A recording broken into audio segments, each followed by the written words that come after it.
The townspeople said the mountains never spoke back, but she sang to them anyway. At the break of each dawn, when frost still kissed the rooftops of Dusthaven and fog crept low like spirits. Refusing to leave, she walked barefoot to the ridgeline. Her dress, sewn from scraps of old flour sacks, fluttered in the wind like a forgotten prayer. No one noticed her leave. No one asked where she went. They were too busy surviving, too worn down by drought and taxes and broken promises. But she climbed, and when the first ray of sunlight touched the cracked stone, she sang not for glory or for ears, but for the ache that lived in her chest. Her name was Talia, orphaned at 8, worked the laundry troughs behind the saloon, mocked for her silence in town, but the mountains knew her melodies. She sang songs passed down from a mother she barely remembered, songs that somehow softened the wind and stilled the crows. She believed in things no longer seen, like kindness, like return. And that belief, raw, unbroken, traveled farther than she ever dreamed. Because on that morning, beneath her final note, far across the canyons, a man raised his head. He stood on the veranda of a mansion carved into the red rock cliffs, silent, brooding, forgotten by the world but not by the land. His name was Loretto, heir to a vanished Apache bloodline and fortune. He had buried his past in steel and silver, in oil and rail.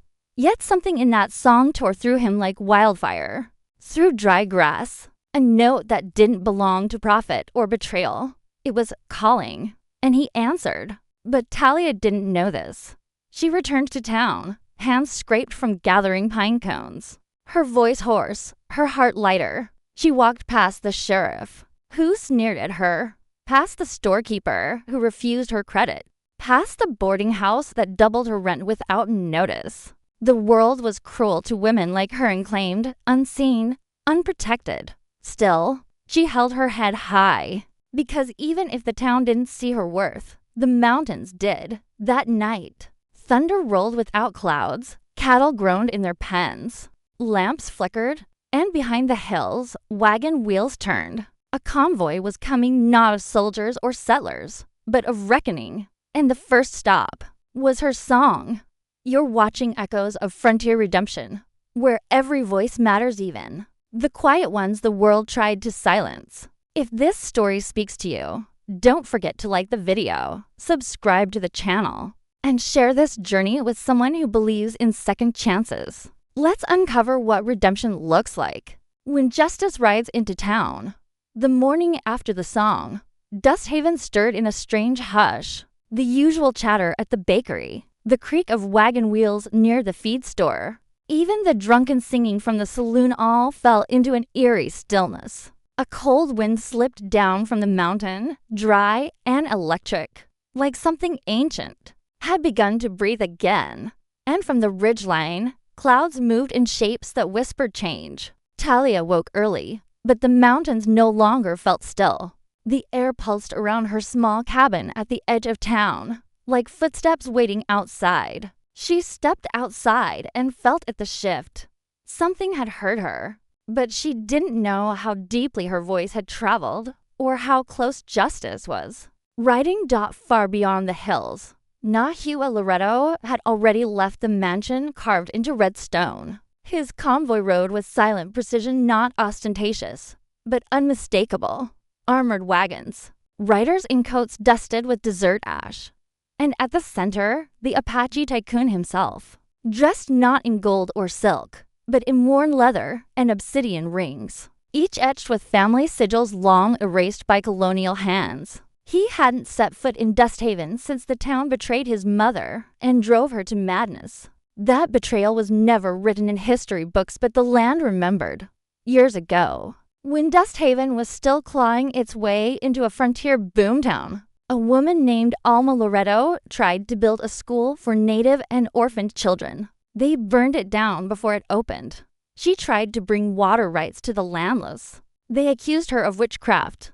On the courthouse steps, they humiliated her, her only child. Nahua watched it all and left with a vow to never return unless the town begged for his mercy. He was not coming back to be begged. He was coming to see if one lonely voice was worth saving. By midday, the convoy reached the base of the valley. Ranchers left their fields to gawk. Shopkeepers closed shutters. A single rider entered First Delgado, Nahua's trusted emissary. He posted a notice on the sheriff's office. He is coming. Decide now which side of history you wish to stand on. Then he turned and rode away. No words offered. Talia, oblivious, returned to her washing. Her world had always been small copper buckets, frayed linens, cracked knuckles, and whispers behind her back. Her only sanctuary was music, and even that was ridiculed. That mute girl hums to herself, they'd say, though she wasn't. Mute, she just had nothing left to say to people who never listened. But the mountains had. As evening fell, the convoy rolled into Dust Haven proper. Dust curled around the wheels like it recognized old sins returning. Nahua didn't announce himself. He merely stood on the back of his lead wagon and looked at the town like a judge sizing up a jury. The people didn't know whether to kneel or run. Sheriff Boyd, bloated with pride and liquor, laughed when he saw the Apache banners. Some desert prince with money to burn, he muttered, unaware his name was already etched on Nahua's list of reckoning. Boyd had once shackled Alma Loretto's wrists with his own hands. He didn't remember, but Nahua did. Talia watched from the edge of town, heart-pounding, unsure why this caravan made her hands tremble. She didn't know his name yet. She didn't know that her voice had summoned an empire. She only knew something had shifted and it had everything to do with that song. That night, she walked to the ridge again. But this time, the air didn't carry her song away. It echoed it back. Stronger, clearer, louder. And far below, Nahua listened. At sunrise, Dust Haven awoke under a weight it couldn't name. The sky above burned pink with a strange warmth, like it had witnessed something overnight and chose not to speak of it. Nahua Loretto had not called for a meeting, nor issued demands, but his presence was heavier than cannon fire. A quiet war had arrived, not of bullets, but of memory, and the town, despite its polished boots and polished lies, was beginning to tremble. Sheriff Boyd puffed his chest and doubled patrols, trying to assert control. But his men, once bold with their rifles and barked orders, now cast glances over their shoulders. Some had heard the rumors about the mines Nahua had shut down for mistreating Apache workers, about the train company he bankrupted for denying water to native towns. He wasn't a man who threatened. He was a man who removed, quietly, completely, without second chances.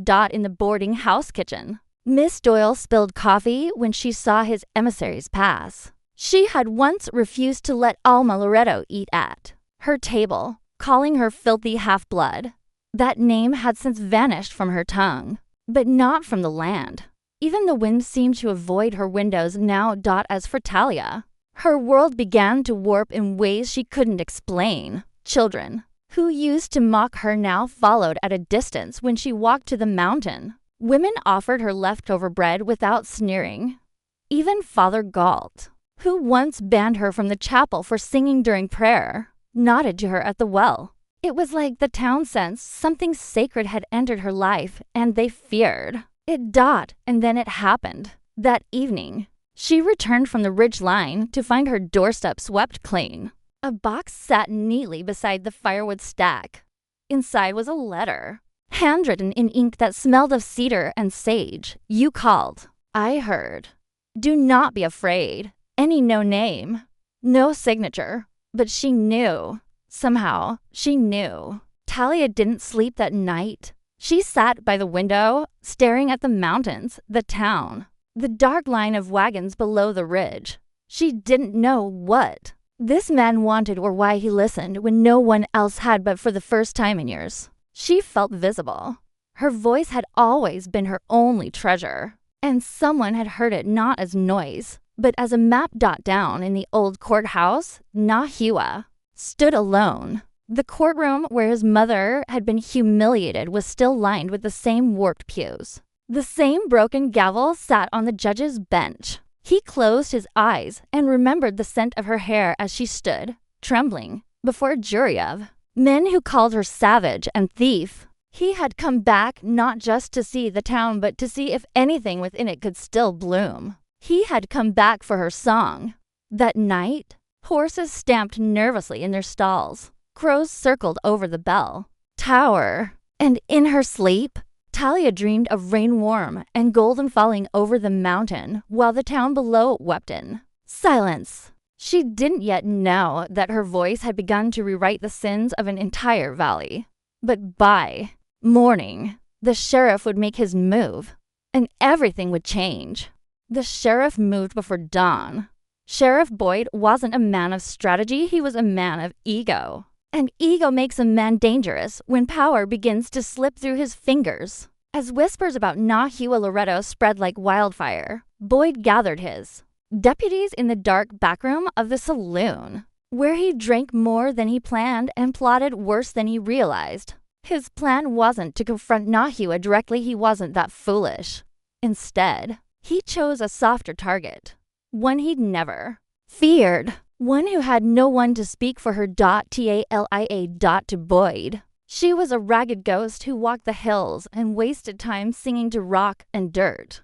But now, the town looked at her differently. They didn't say it aloud, but something had shifted. And that shift scared Boyd more than Nahua's fortune ever could. So just before sunrise, 3 men in gray coats knocked on her door, not with warrants, but with cruelty wrapped in authority. They accused her of squatting, of stealing water, of being unregistered. They dragged her through the center of town in silence. Her feet bled on the gravel. Her hair spilled across her shoulders like ink on parchment. She didn't fight. She didn't cry. The mountains were watching. They locked her in the jailhouse without charge. They thought it would break her. It didn't. Word reached Nahua before breakfast. Delgado found the girl's shawl, torn and left behind on her porch, and brought it to the tycoon without a word. Nahua didn't speak. He simply ran his hand across the fabric, eyes narrowing.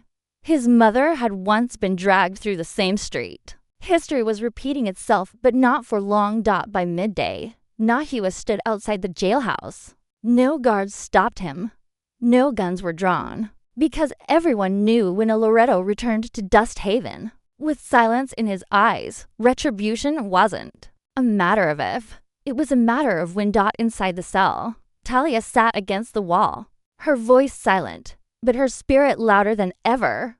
The sheriff smirked when Nahua walked in, but the smirk died when the tycoon dropped a single document on his Deska land deed, signed by the governor, transferring half the town's water rights to the Loretto estate. Effective immediately. "You can't do this," Boyd blurted. But Nahua didn't answer. He didn't need to. Outside, the townsfolk gathered in murmurs. They watched as the sheriff's flag was lowered, replaced with a new one, a red cloth, bearing the old Apache thunder symbol. It wasn't a declaration of ownership. It was a warning. Inside, Talia was released without apology, without explanation. She stepped into the sunlight, expecting shame, but the town didn't laugh. It didn't jeer. It bowed its head. She walked straight to the ridgeline. That night, she sang again. But this time, the mountains answered, and the town heard it too. A single rain cloud drifted over Dust Haven. Just one, and beneath it, in the heart of the dry valley, a tree bloomed for the first time in 20 years. No one could explain it. No one even tried. But the elders remembered something long buried. When injustice is broken by the voice of the innocent, the land remembers. The sheriff resigned within hours. Deputies vanished. Businesses closed early, and Talia's porch was covered in fresh bread, stitched cloth, and written apologies. But she didn't want gifts. She only wanted truth. And Nahua, he wasn't done yet. He had seen what one girl's voice could do. Now he would use his empire to finish what his mother started. The mountain winds no longer whispered, they howled, calling the town to account.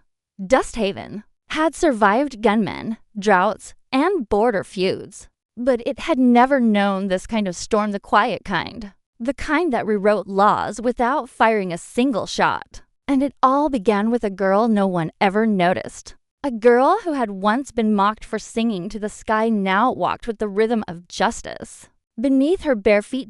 In the days following the sheriff's resignation, Nahua moved silently but with terrifying precision.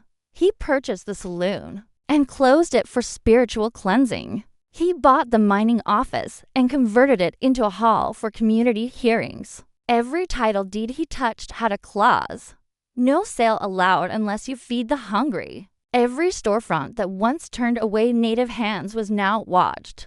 Watched by silence, watched by power, watched by past returning home. But it wasn't vengeance Nahua was after. Not anymore. It was restoration. The school Alma Loreto tried to build, the one that was burned before it opened, was now rising again. Brick by brick, it came to life on the northern hill. Children whispered about it as they passed, not fully understanding the significance. But their parents knew. They remembered the fire. And now they saw the ashes giving birth to something. UNBURNABLE. As for Talia, she found herself pulled into the rebuilding not by force, but by spirit. Women who once avoided her now asked her how to stitch curtains. Men offered to carry stone and hammer nails, always glancing sideways as if unsure whether she was mortal or legend. She kept singing, not to show gratitude, not for praise, but because her voice was how she healed. And the more she sang, the more the valley changed. The crops, once dry and brittle, began to green. Wells ran clearer. Even the animals moved differently. People said the land had forgiven them. Others said it wasn't the land but the girl. But redemption always costs something. That week, word arrived from the capital. A delegation was coming: lawmen, investors, and railroad executives who once tried to destroy Nahua's empire. They'd caught wind of his influence spreading through Dusthaven and beyond, and they didn't like it. They weren't coming to talk. They were coming to take. Nahua received the telegram and stood in silence for a long while. He didn't fear them, but he knew what they'd bring: smear campaigns, legal tricks, perhaps even violence. They had silenced his mother with shame. They wouldn't hesitate to try again. But this time, he wasn't alone. That evening, as lanterns lit the rebuilding school, Nahua stood beside Talia on the ridge. He pointed to the valley, where 1,000 stories now bed toward one truth: that even the smallest voice, when carried by wind and mountain, could build an empire. He told her what was coming, not with fear, but with clarity. And she listened, not as a girl forgotten, but as a woman chosen. She didn't run. She sang. Her song rose into the dusk, soft at first, then trembling with power. The people below stopped. The cattle froze. The children lifted their heads. And across the hills, the first flames of resistance lit lanterns in cabins, tents, and trading posts. They weren't afraid anymore, because she had sung to the mountains, and the mountains had answered with a man. Now the man had answered with a mission, and the mission would shake the foundations of everything that once called itself power.